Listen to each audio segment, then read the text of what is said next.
Alrighty, y'all. I'm no longer in a suit, and I've had at least like 12 hours to digest this trade now. So let's start talking about it. I wanted to give you guys kind of a season preview update and everything. I told you guys I'd be doing those. I'll do a Timberwolves one sometime after this, and you guys can see it on Sunday. Hopefully that works out for you guys, and then we'll finish out the rest of the series. We got 2 more videos left to do this week. We're almost to the end. But anyway, karl-Anthony Towns is now on the New York Knicks. So, first of all, thanks to everybody in the Discord. If you're not in the Discord, go jump in the Discord. There's a link in the bio, as always, or in the description. Excuse me. I don't know how to talk on YouTube, but I've been a part of a lot of discussions with this, and I'm thank you guys for like kind of helping gather these thoughts, give opinions, things like that, because that's important, right? There's a lot that goes into these trades. It's not just like they call people one day and they make these things happen. There is a lot of thought behind it, and there's reasons behind it.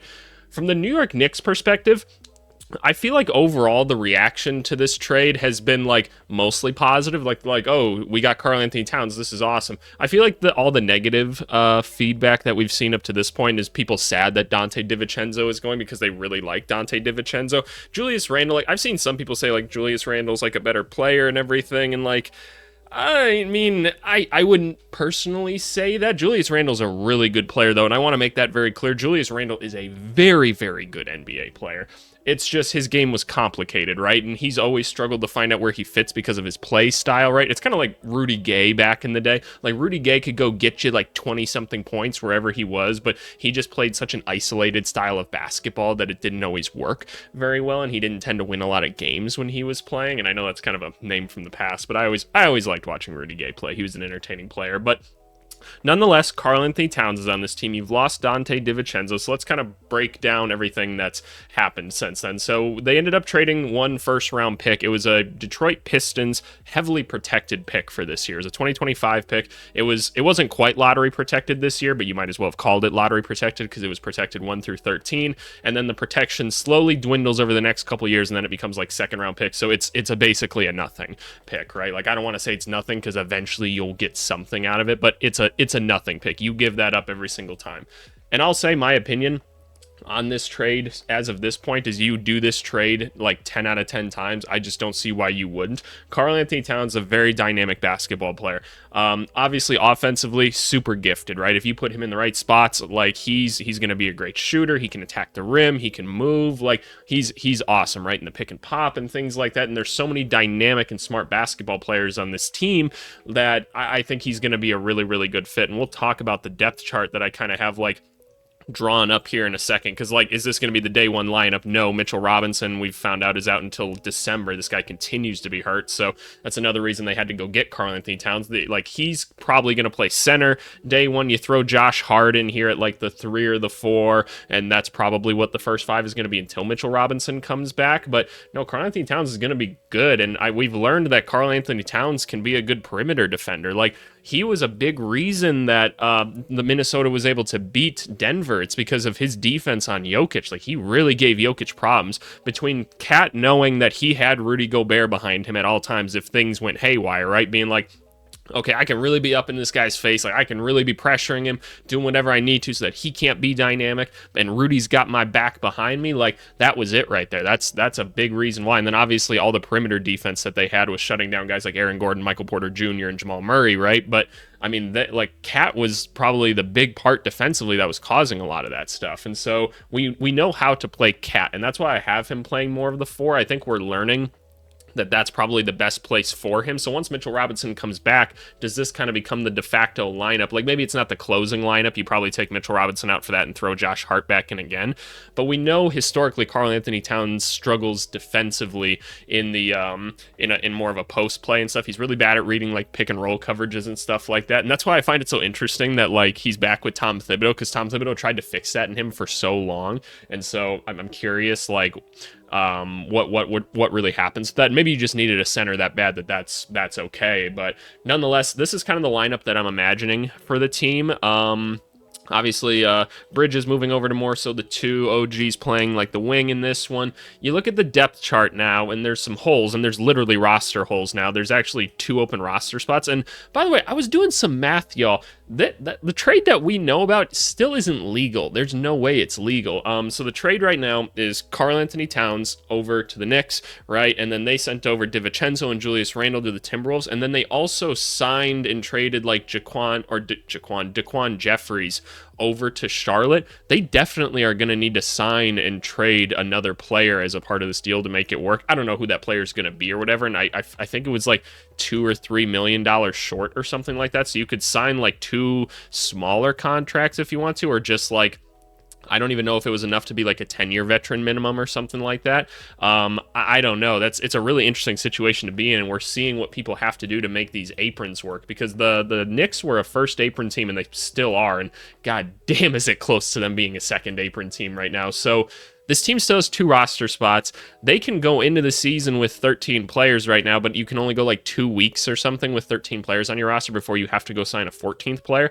So they're going to go into the second apron. So this team needs to probably make like its moves now, or figure out what it's doing before its team just kind of gets locked down when it hits the second apron. And look, the Knicks are they're in a phenomenal spot. This is a really good basketball team. Yes, you sacrificed some depth by getting rid of Dante DiVincenzo, and he was an awesome player. And look, we're all sad that we didn't get to see the Power of Friendship team, the Nova Knicks team. I'm personally really sad about that, because I just really wanted to watch that team like play this year. I'm a little bit less excited about this team. That's just from a basketball like fan standpoint and the storyline standpoint. Like, this is just a better team than what you were gonna have. But it is sad to see him go. But I know I've seen a lot of people say Miles McBride's been looking to get some more tick and everything, and that's for sure. Miles McBride is definitely a more up-and-coming player and everything.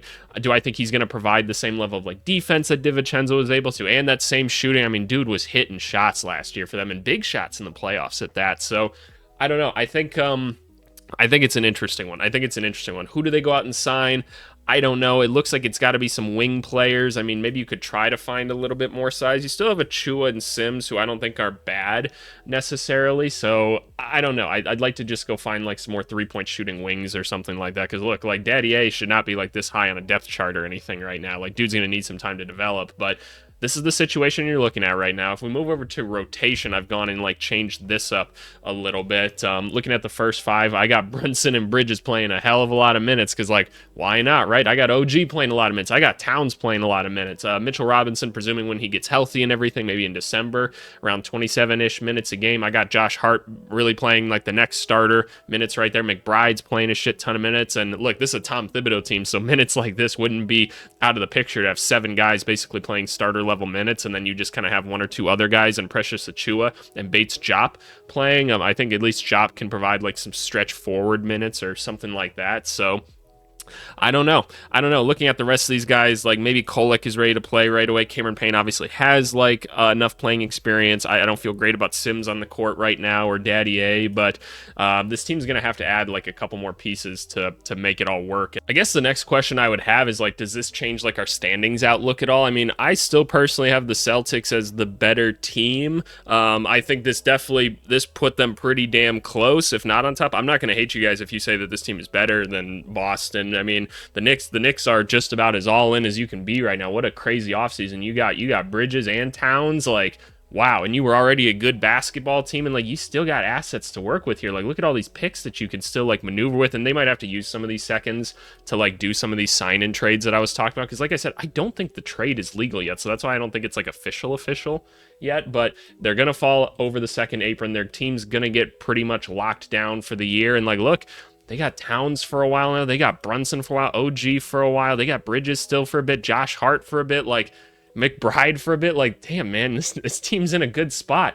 It's in a really good spot. You just need the veteran minimum guys at that point. So I'll be very curious to see what this team does with like the rest of its offseason. Like, who else are they going to pick up? Because I know they've got some other exhibit like 9 and 10 contracts out there. Like they have a Chumo Keke and like a Marcus Morris and guys like that. I can't remember if there's any other ones on the team as of this very moment, but like those guys will be in the training camp and stuff. I think Landry Shamit's another one. I think he's on like an Exhibit 9 deal as well. Landry Shamit would probably be a good addition to this team. I mean, just you know at least what you're going to get out of him. Are you going to be able to get him for a minimum contract as well? Probably at this point of the year, right? I mean, it's better that than going overseas unless he really wants to travel the world, but I don't know. I think you have to be strategic as to when you do that and how you do that. But man, this is great. I think if you're a Knicks fan, you should be happy about this. That's what I'll say. Obviously, I'll do my Timberwolves video and you'll see it tomorrow. I'm gonna be honest with you. I'm not gonna be as positive about it. I've had a lot of time to think about this one. I've heard one or two decent counter opinions, and again, thanks to you guys in the Discord for talking about that. But this Timberwolves move is it's interesting on that end. It's really interesting. But hey, nonetheless, I wanted to give you guys a quick update just to be like, hey, this is what I'm thinking with the Knicks. I mean, you could have a crazy amount of different lineups with this. Like, my coaching brain's just kind of like mixing all these guys around right now that we see on the screen. I'm like, okay, you could go Cat here. I'm like, I could even throw Bridges here at some point if I wanted to go like a little bit smaller with like Hart, and like maybe I have McBride and Brunson or something out there at some point. What would that look like? Like, there's just so much like shooting and defense and switchability and things like that. And then you still have like paint defenders and stuff like that. You have rebounders at other positions. Like, I don't know. It's a really well-made basketball team. It really is. We just need to see how they fill out the last little bit of it. But hey, you guys let me know what you think down in the comments below, and we'll talk to you guys later. Thanks so much. Bye.